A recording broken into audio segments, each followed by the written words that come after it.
your date of birth, and your place of birth. Okay, my name is Nicoletta Letterio Cianflocco. And my date of birth is December 15th, 1920. And I was born in Roccapia in Italy. Okay. So let's just jump in to the process. When did you come to the United States? In 1927, I came to the United States. I was 6.5 years old at the time. Okay. Do you remember anything back in Italy? As a matter of fact, I had started to write my own story back in the year 2000, but I just never finished it. I remember quite a bit. Can you tell us a little bit about it? What you Well, recall? I remember the house I lived in, where it was located, and I remembered quite a bit of the town. And I had the opportunity to go back in 1991 and notice all the changes that had taken place, because when I was living there, we had no indoor facilities, we had no stoves, we had no running water.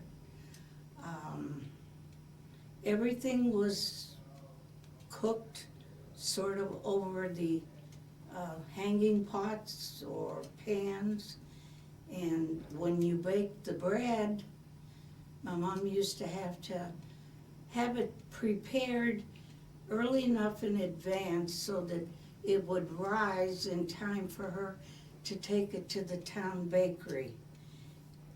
At the hour she was scheduled to be there. That's how we got. And then she'd make these big round loaves of bread, and we had big wooden chests to keep it in to last us for the whole week and so. And as for the running water, my mother used to have to go get the water in a copper kettle at the fountains.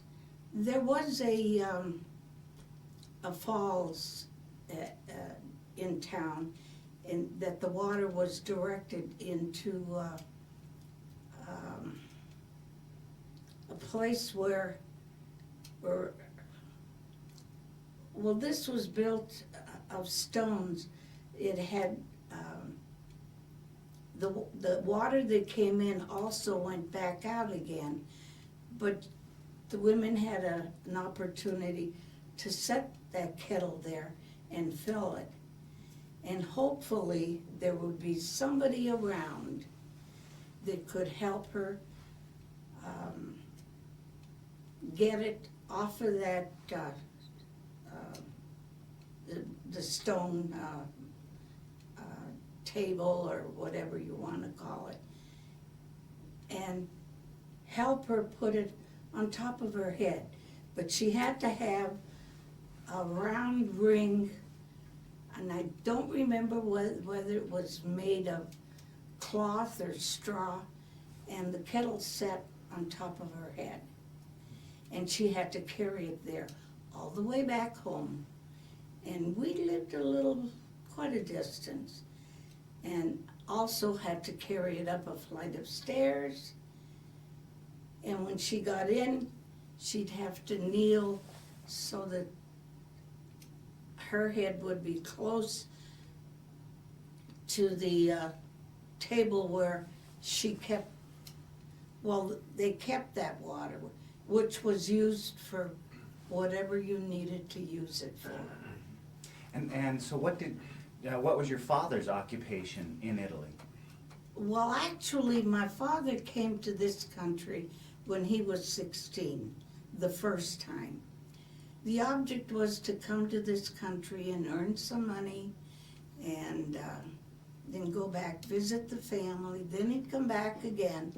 Well, it just so happened that when he went back the first time, it was just in time for him to be drafted into the Italian army for the First World War. And when the war was over, he went over, came back to town.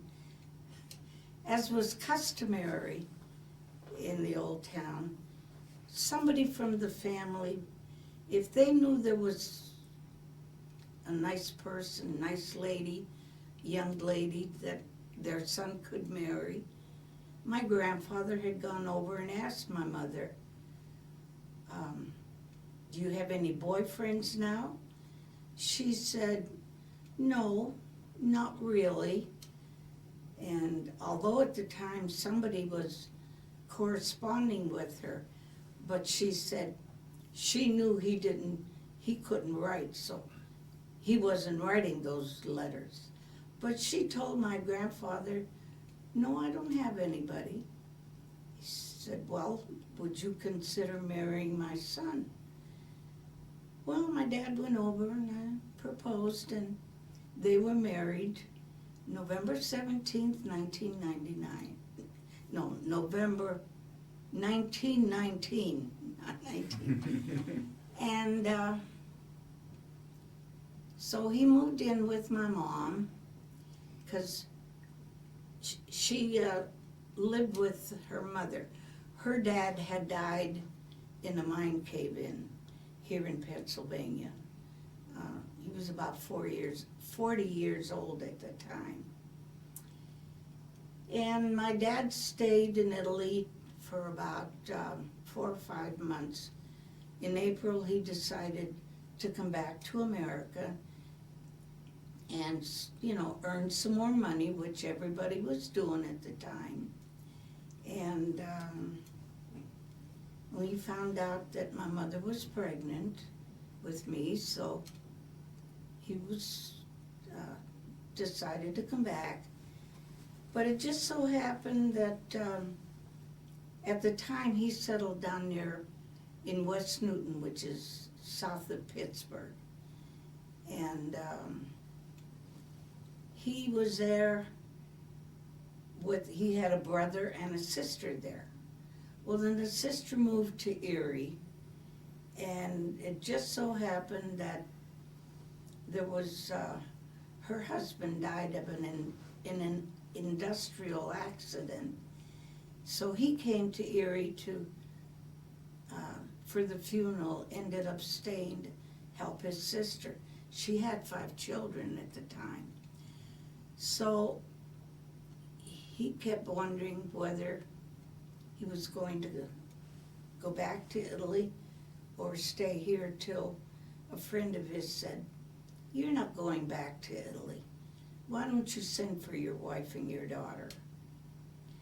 So in 1927, incidentally, a couple years before that, he had applied for citizenship papers. And in those days, you could include a child. If you had children, they were included in your citizenship paper. So I was an American citizen before I came here. So anyhow, I arrived in Erie around June 12th, 1927. Did you come over with your mother alone, or did he come back and the three of you came over? He also sent for his dad at the time because his mother had died. So it was my mother, my grandfather, and I. Do you remember the trip over? Yes, I remember the decks were very small, and the trip was very, turbulent, and it took about 12 days at that time. You don't do it in 6 or 8 hours like you do it today. And why that was the direction the ship took, I don't know. But we docked in Providence, Rhode Island first. I remember this from my mother, always telling it over and over again. And from there, we were put on a ferry. We came down to Boston. Evidently, they were letting off passengers along the way before we arrived at Ellis Island. And I remember coming through there because my grandfather was up in years, and they wondered, well, he's not going to work. Who's going to take care of him? So we had to go off to one side till they got everything straightened out about my grandfather. And then we boarded the train and came to Erie. Got on the New York Central, and I remember a whole bunch of neighbors and relatives. They were all waiting for us to get off of the train. And the one thing I remember, there was one gentleman who gave me a dime. I didn't even know what it was, but it's always stuck in my memory that he gave me that dime. And the family split because he didn't have a place yet. But during the summer, my dad lived with his cousin, he and my mother, and my grandfather stayed with my aunt. I also stayed with her because I stayed with my cousin there. And during the summer, because her children did not speak very much Italian, they understood it. They were all speaking English. So in September, when school started, I just went into the first grade. And ordinarily, anybody that came over had to go to a special class to learn some of the language at first. But I guess I was educated by my cousins. And so I made it into school. What was, do you have any kind of memories of what Erie was like during those early years that you came here? And where were you in Erie? In Erie, I lived on 16th, just west of 16th and Walnut. And that's about all I remember at the very beginning. What was right there? I know there was a building, there was a barber shop in there. We were almost across the street from there. And there was a grocery store across the alley from us.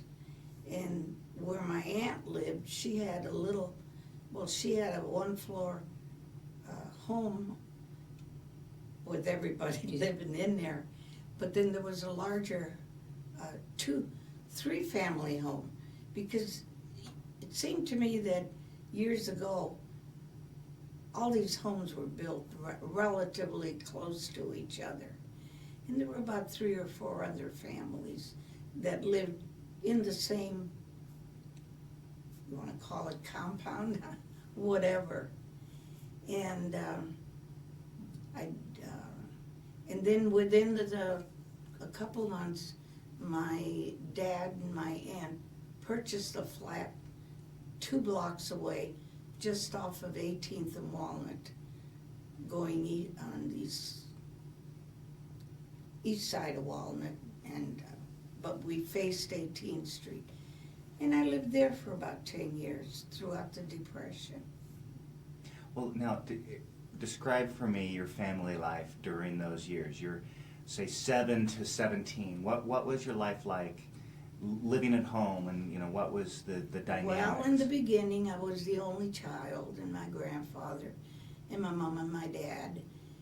And what was customary, when you had relatives that came from Italy, and they had to live with somebody, well, first place they'd go to is a relative, and they would be boarders there, and that would help bring the income, which turned out to be good thing because in 29, my mother already had 3 more children, and my dad, where he worked, because he was able to work 4 hours a week on a Friday morning, because he worked in a shipping department in one of the manufacturing places nearby.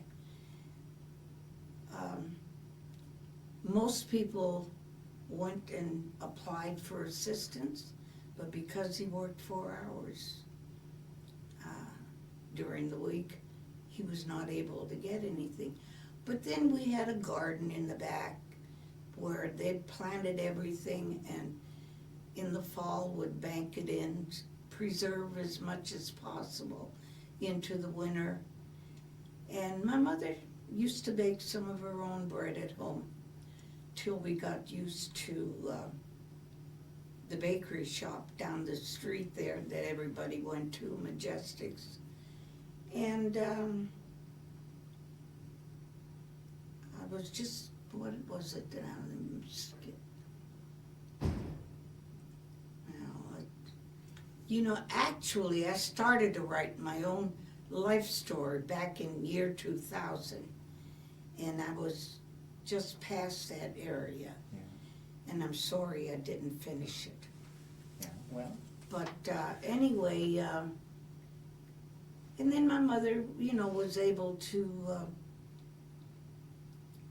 how shall I, like today, what you can't get, you do without. What you do get, you do the best with.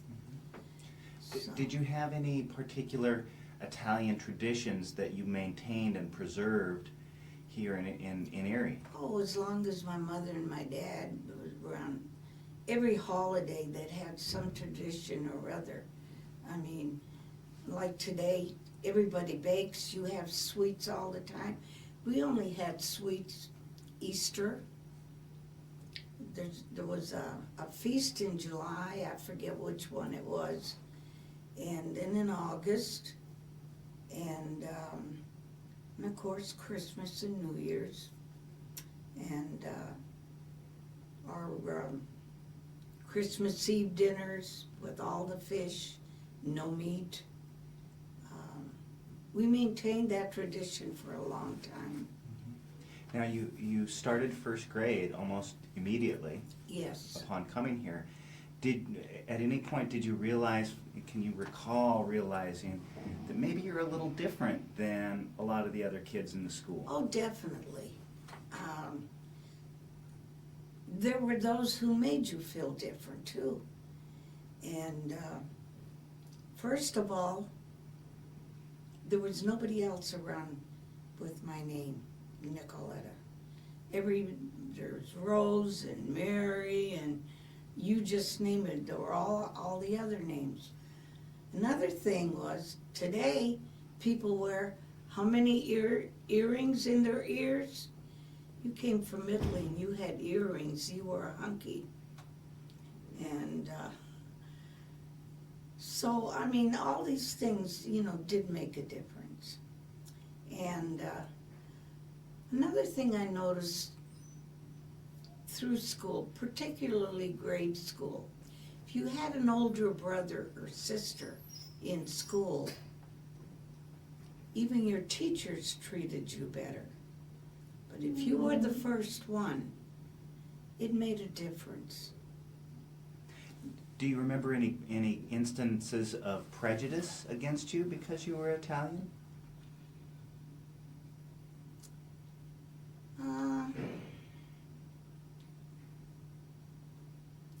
Like I say, the only thing I can remember is some of the teachers made you feel that way. Not all of them, but there were some who did make you feel that way. All right, so you go to school during the day and you're going about your normal business. What happens after school? Well,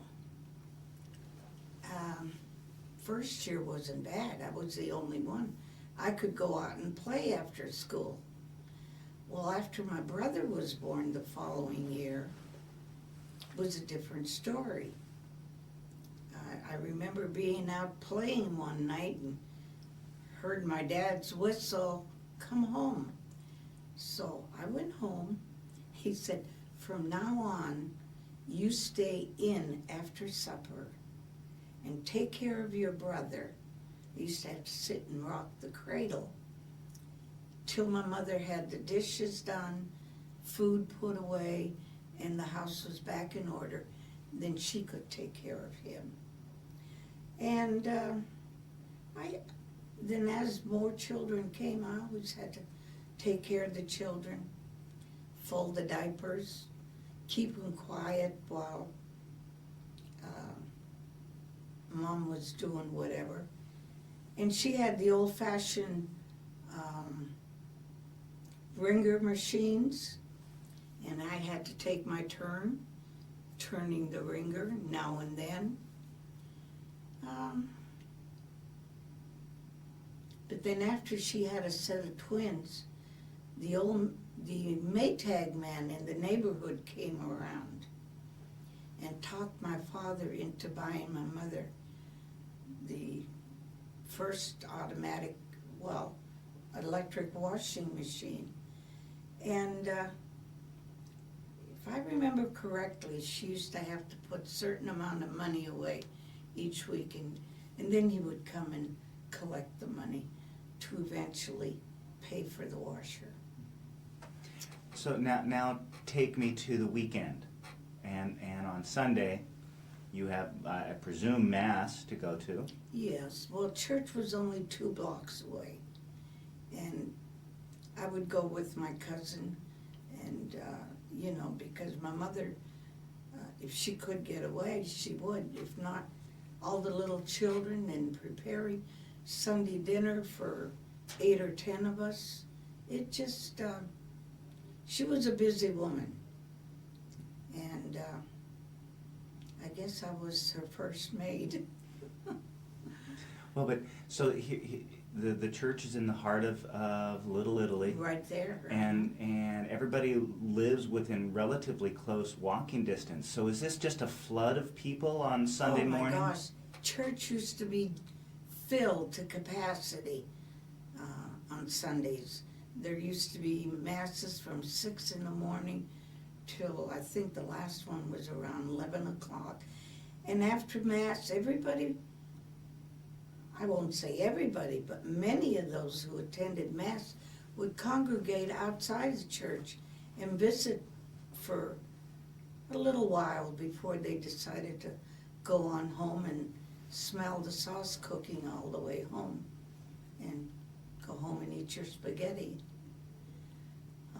The usual Sunday dinner, now and then would be different. If it was a feast day, then you had a real dinner that started with your antipasto and soup and your spaghetti and roasted chicken. Now this was when you were able to get the items financially. Yeah, but talk to me about the Great Depression though, because does that affect, the level of lifestyle? Well, I would say that they managed to supply us with what we needed, with what they raised and what little my dad earned when he did work, and also with the money the boarders paid in that. So that helped out a little bit. But sorry to say, after a few years, because he was not able to pay into the purchasing of the home, whatever assistance he had given my aunt while we lived there, she felt that he had utilized his worth. So he decided to look for a smaller place or another place. And at the end of it was the end of Depression. And of course you didn't save during the Depression because you weren't getting it. You had to borrow money again to buy a little place. We moved about 2 blocks east on 18th Street. I lived on 18th for 65 years before I moved away. So, and he purchased a home there and the 300 block on 18th, and I lived there till I got married. Then I married the boy next door and I moved next door. And till he passed away, and after that, well, I knew I wanted to get away because things were not as nice as they had been when we, moved in there in the beginning. All right, let's step back into the 1930s. You were going to school. Can you tell me the schools you went to? Oh, I went to Columbus School for 6 years. Then I went to Roosevelt for 3 more years. And then I went to Strong Vincent. I graduated from Strong Vincent in 1939, June 1939.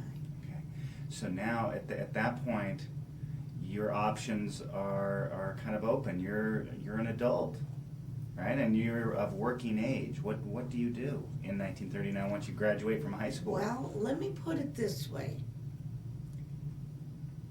When you were in school, depended also on your abilities. And also, there was a great deal of nepotism in those days. And many of the graduates were able to go to work because either their father worked there or a brother worked there. And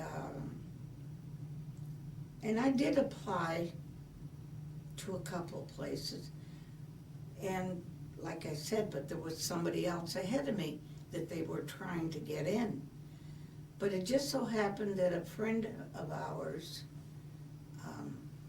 they had a small grocery store, and they didn't, and the wife had to be hospitalized. They asked me if I would take care of it, which I did for about a year. Well, then she came back, somebody else needed help. So I went to help this other family for a short time. Then all of a sudden, someone said to me, they're hiring at Lewis Marks. I'll be honest, I didn't really want to go to work there, but I had no choice at the time. So I worked there. Well, then the war came, and they had to close. Everybody had to look for work elsewhere. And I had a cousin going to tech, and he came home one night and he said, they're hiring people at this place, and they come down to tech to learn for whatever they want to teach them. Well, that sounded interesting to me, because when it came to learning, I was for it continuously. And I went there, and I was hired by Letterio Electric, and I had to learn how to use a lathe, make little hammers, with a screw handle, learn how to use a micrometer, things I hadn't learned in school, and I really enjoyed the work. I worked there during the war, first at Letterio Electric, then the government came in and built another building on 12th Street, Letterio Manufacturing, and I went there and worked till it ended. Then when it ended, those who had more seniority were retained, and I went back to Blarley's upstairs, the Union Station building, and worked there for a little while longer. Well, in the meantime then, I got married and was having children, so I had to take some time off. let me step you back a little bit before I want to ask some questions about the war and your experiences during the war. Erie is this polyglot. It's this mixture of different ethnic groups. Any tensions or issues with the Irish or the Poles, or did you sense any differences there that are worth talking about? I can't say that I experienced anything like that where I worked in that, because I worked with all nationalities, and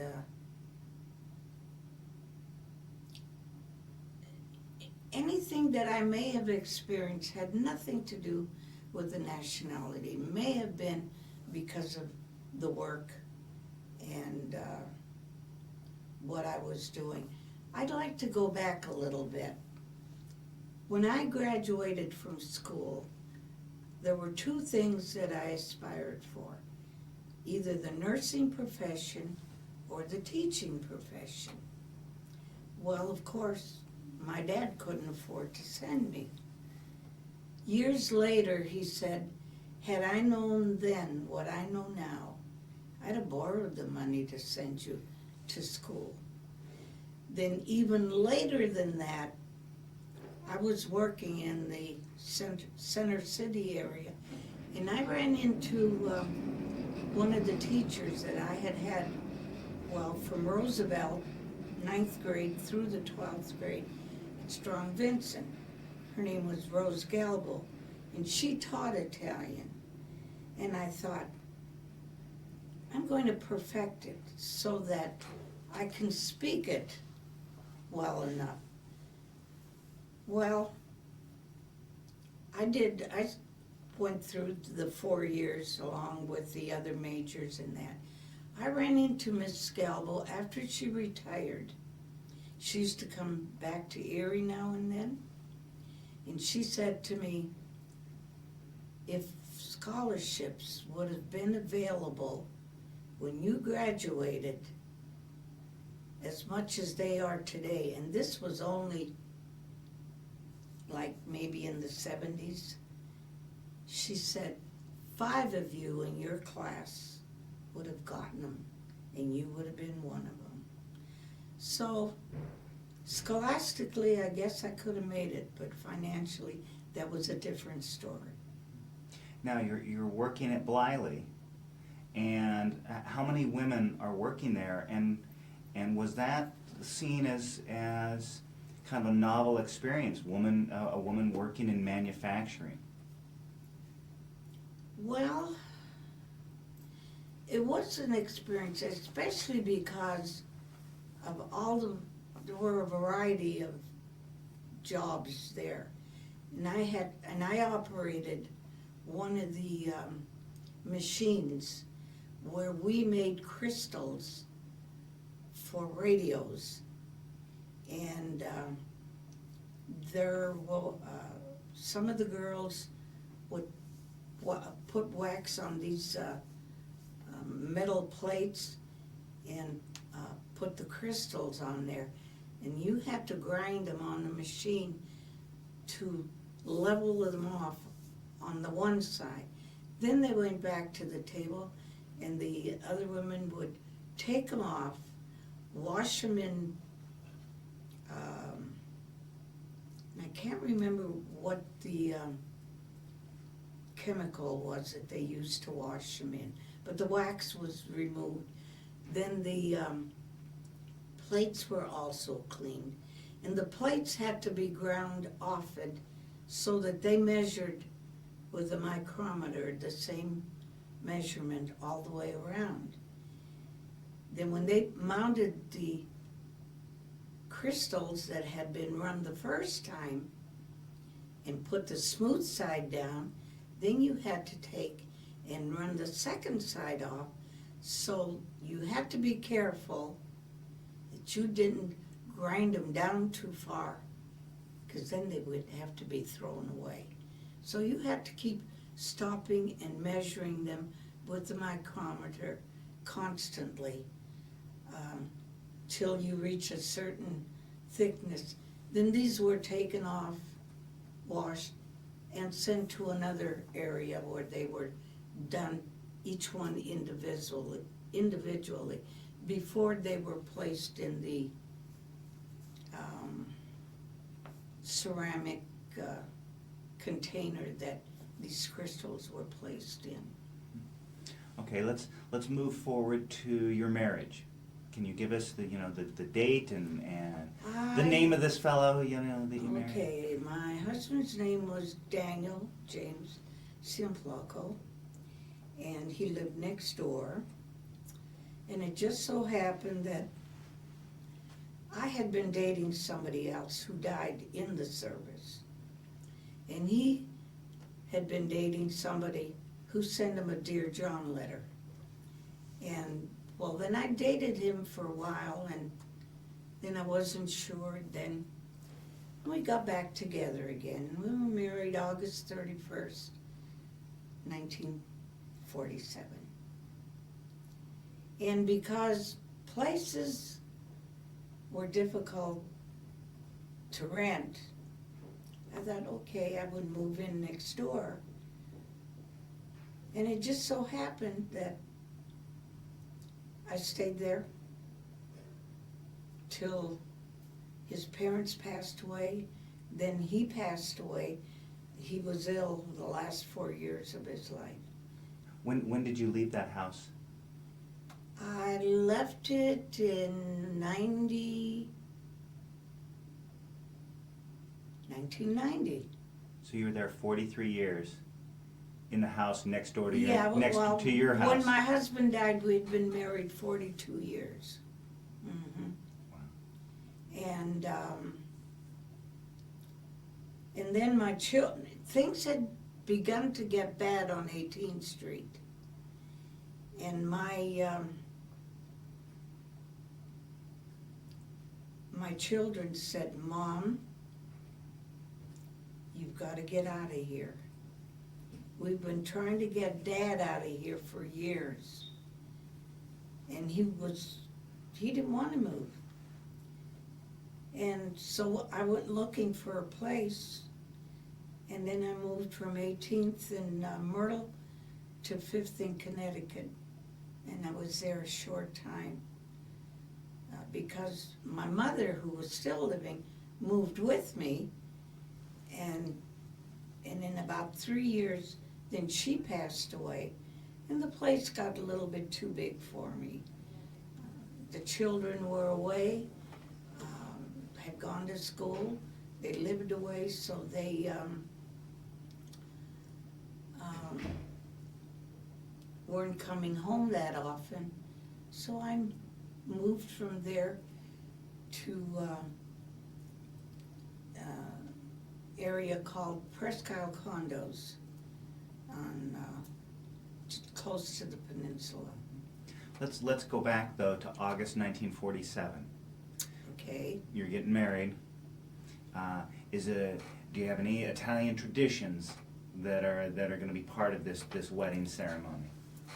Well, the only thing that was a tradition at that time, and later on I ran into an Irish girl who married an Italian boy, and she said, well, at the reception, she said, you made sandwiches the day before and wrapped them in wax paper, and you put them in a bushel, and then when you went to the reception, two went walking around with a bushel with the sandwiches in them.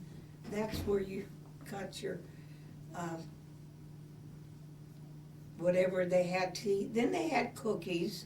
They would pass those around same way. You didn't have a table where you sat at least not the places that I remember. And also you would have a bar that your family would set up, and you had to have your own glasses, and you had to supply everything. You got the place, but you had to supply. But then that gradually got different. So now you're married and you're entering the 1950s. What's Erie like as a young adult, 1950s, still living in the heart of Little Italy? Well, I had my first child in 1950, and I had lost one prior to that. Then I had the first one, and I had the second one in 1952. First I had a boy, and then I had a girl. And then, not till later, I lost more, but those two survived, and I'm very proud of them.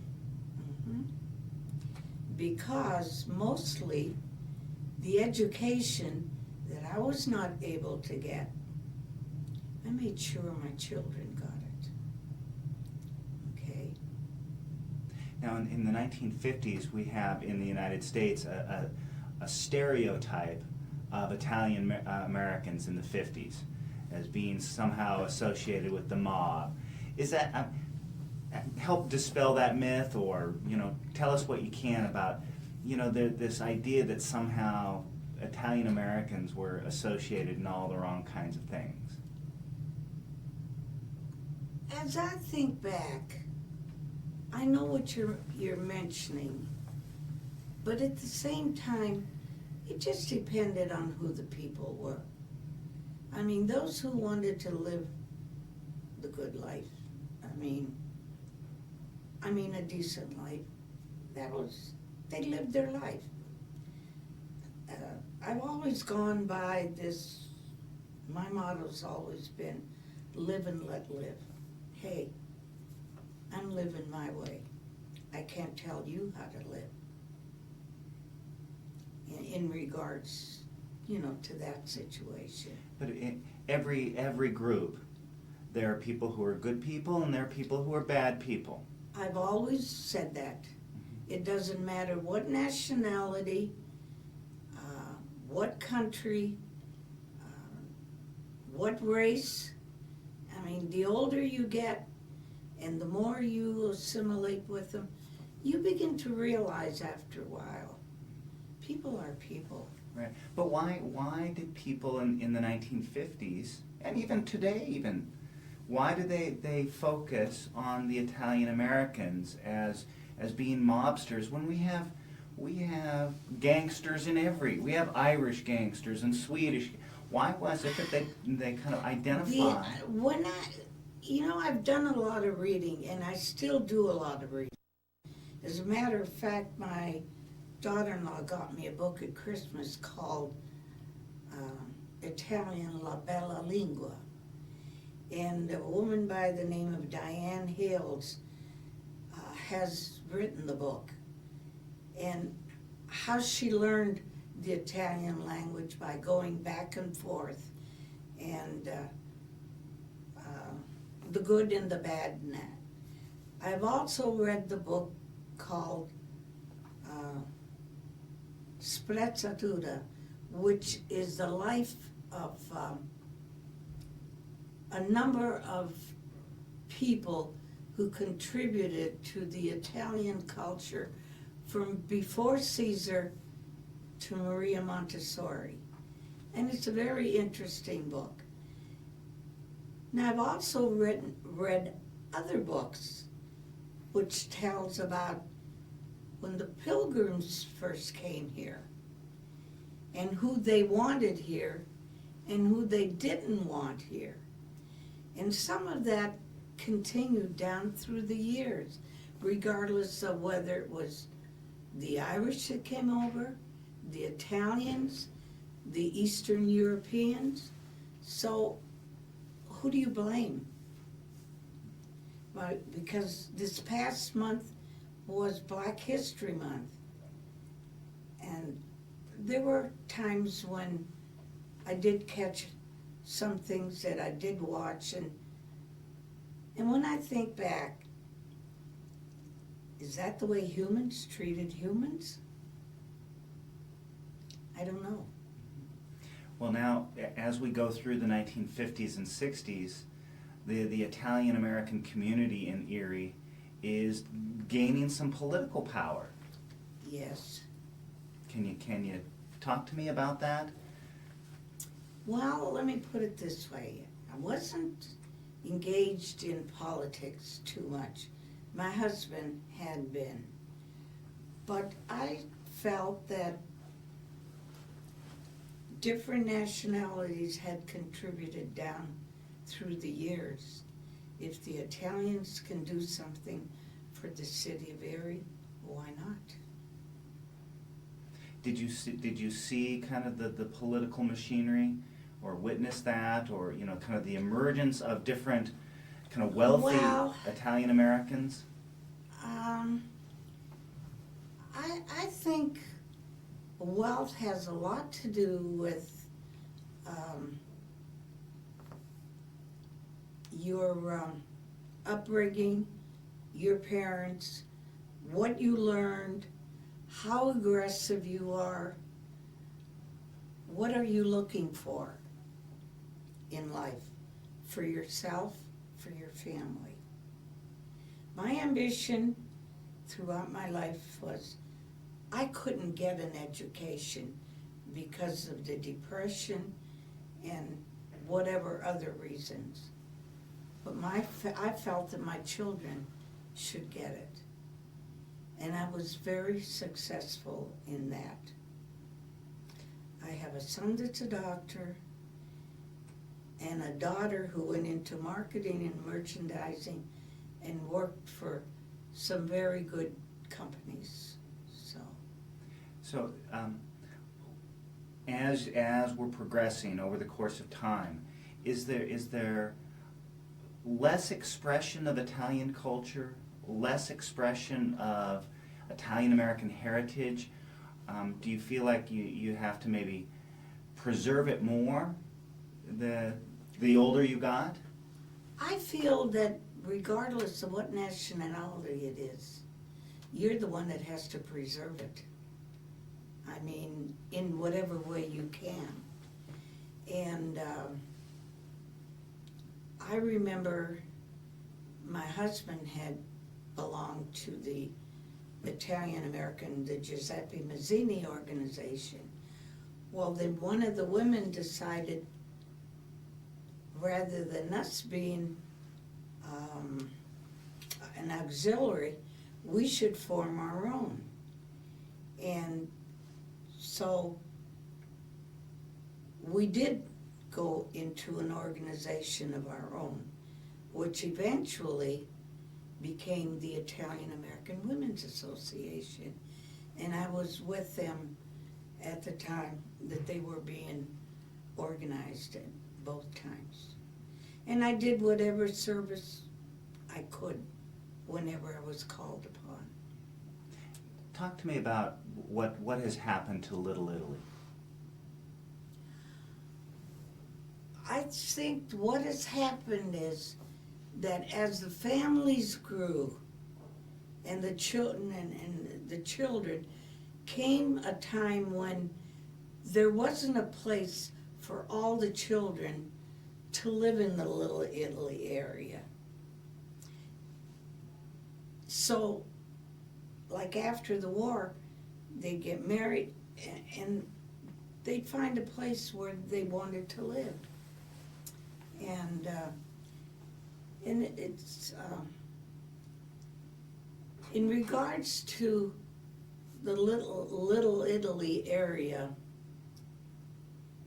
there was a fellow I talked to once who grew up in Little Italy, became a doctor. He's retired today.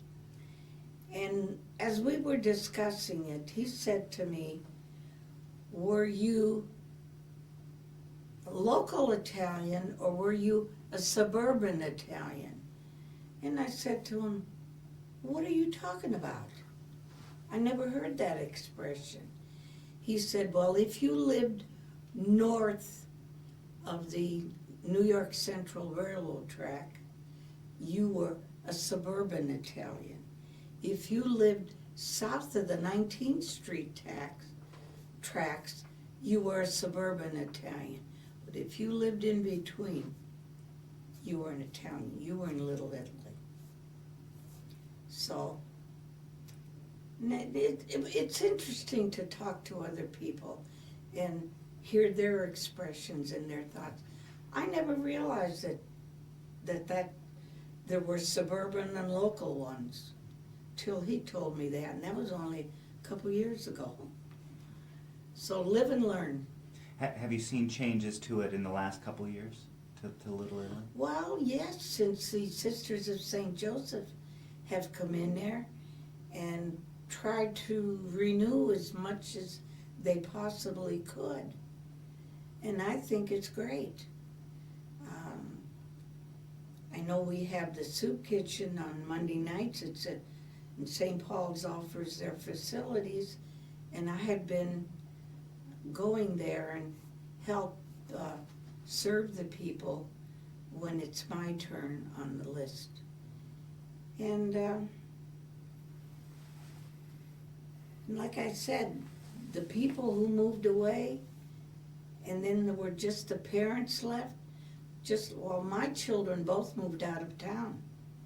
So when things started to get bad, I didn't want to stay anymore. It was nothing to find little white bags under my hedges, or somebody would be fighting during the night and there'd be a big dent in the hedges. And another time, I heard some fighting going on between my house and my mother's house. And I think if I go there and look at the house now, the knuckle marks would still be in the shingles there, the aluminum siding. So that's why people move away. I think the sisters are doing a great job if people would just learn. I'm gonna ask one more question, and then because we have about 8 minutes left, I'll ask one more question. Then I'm gonna open it up to the experts to throw some questions at you as well. Okay. So my last question is, and on this one, I'd like you to look at the camera, and if you had a message to Italian American women, the next generation, or the generation after that, what would you tell? I would say to the next generation, respect your heritage. That is something that'll always be there. There will be intermarriage in that, but at the same time, remember where you came from. Very good. How about questions from the peanut gallery? Nikki, when you lived with your aunt, how did it work out that with all her children and your grandfather and you and your mom? Well, how did you manage? What went on during the day when you had to sit down for meals or? Well, you got to realize many of those the boys were older, so they wouldn't be staying home all the time, and they would be out. They'd be out in the street on Walnut Street playing football, roller skate. Remember, we used to make the old scooters out of orange boxes and get the old skates and that. And the strangest thing was those guns that were made with the inner parts of tires, and I saw them when I was a kid. But later on, when I worked for the Catholic Diocese, I used to go out to Camp Notre Dame and volunteer and do some work out there. And Father Speece was making the guns. I laughed at him. I said, "Oh my God, that brings back my youth and all that." Now explain that to me. What are these? These are are some things that I've never seen. What is Jar rubbers were used as it was well, like not from the jars, because unless you made a small one. But these were the inner tires. There used to be years ago. Well, because there was no opening, and you cut them, and they were about an inch wide, Like a rubber band. and like a rubber band, but they would be pretty big. Well, then you take a piece of wood that would be, maybe about 8 or 9 inches long enough so that you could take that tire band and Stretch it.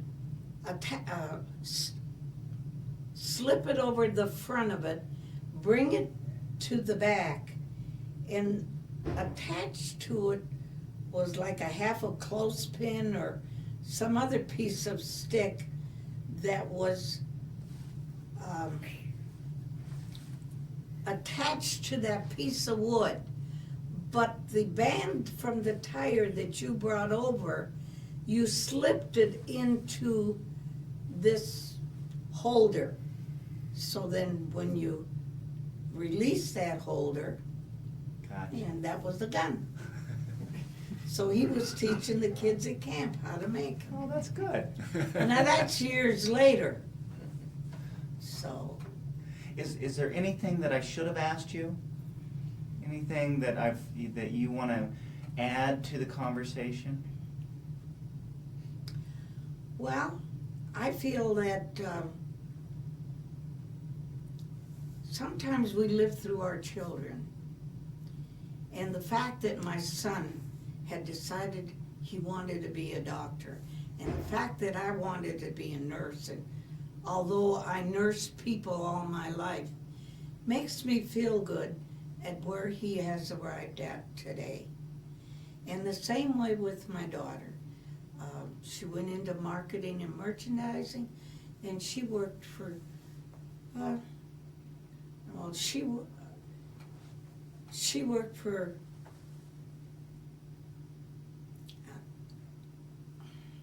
do you think I could think of the name? Famous jewelers. She also worked for QVC, went overseas to purchase items. And my son's been with the Cleveland Clinic since he graduated from medical school, and he's still there. That's great. So, That's great. You have a lot to be proud of, Nikki. I'm going to ask that you detach it. Are you in this book?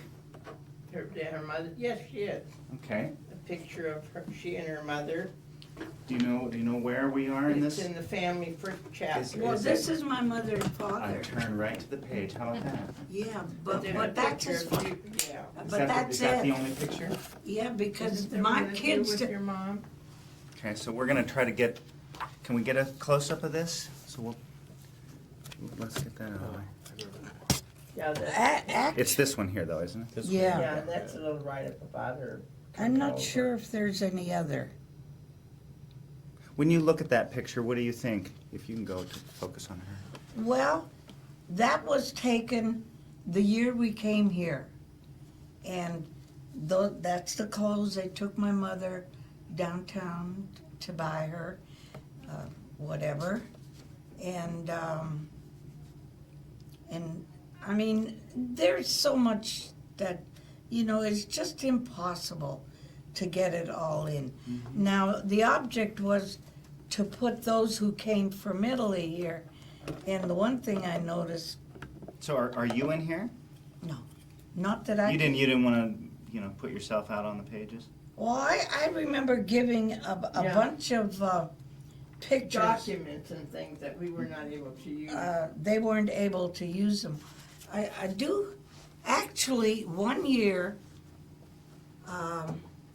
for the 4th of July, somebody went to St. Paul's Church and asked Father Santor who they could interview that came from Italy and tell all about, their trip over.